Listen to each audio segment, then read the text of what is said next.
Welcome to middle education. लीजिए आपके सामने परीक्षा अध्ययन वर्ष 2025 का सीरीज लेकर के आ चुका हूं, जिसमें कक्षा 9वीं सामाजिक विज्ञान के उन सभी क्वेश्चंस को कवर कर रहा हूं जो आपके एग्जाम में देखने को मिलेगा।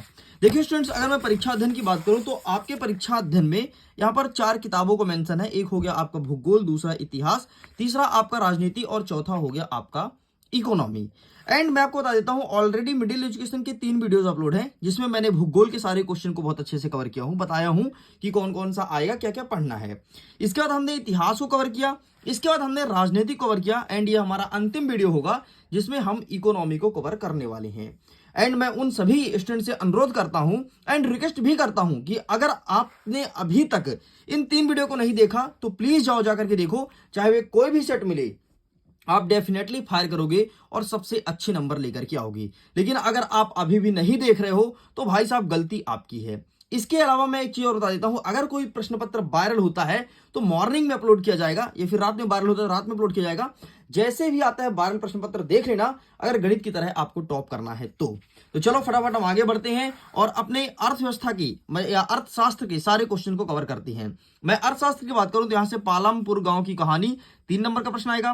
संसाधन के रूप में लोग, यहां से 4 नंबर का आएगा। निर्धनता एक चुनौती, यहां से 5 नंबर का आएगा।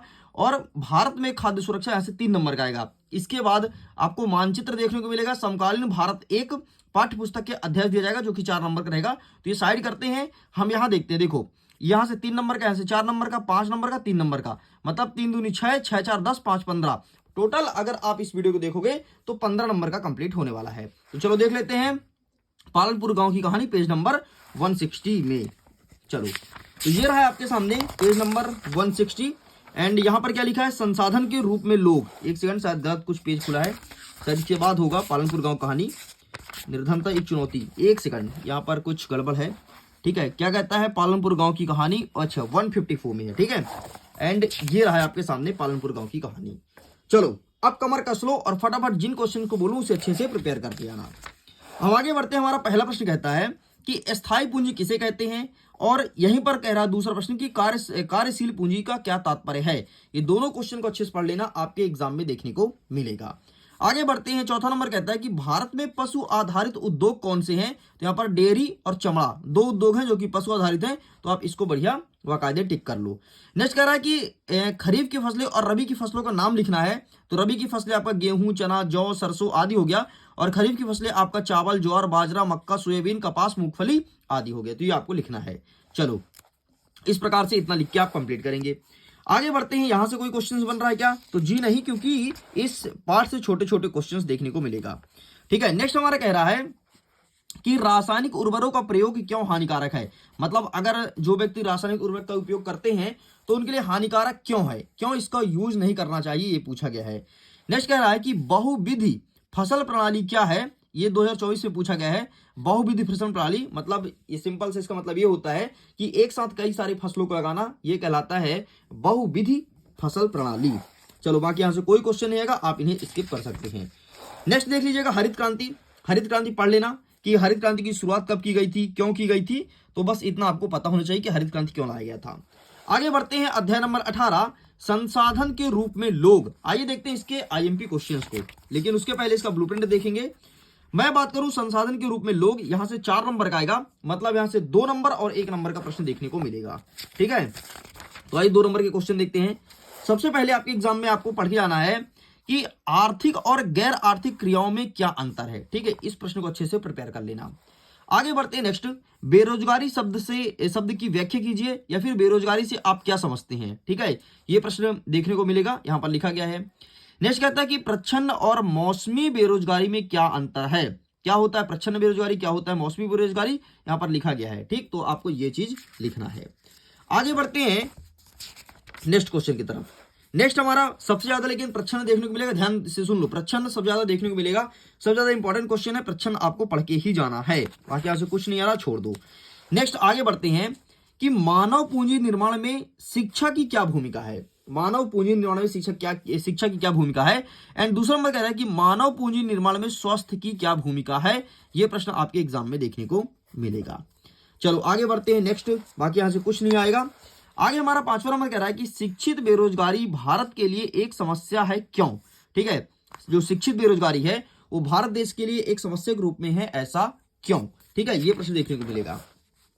बाकी यहां से कुछ नहीं आएगा, आप इसे छोड़ सकते हो।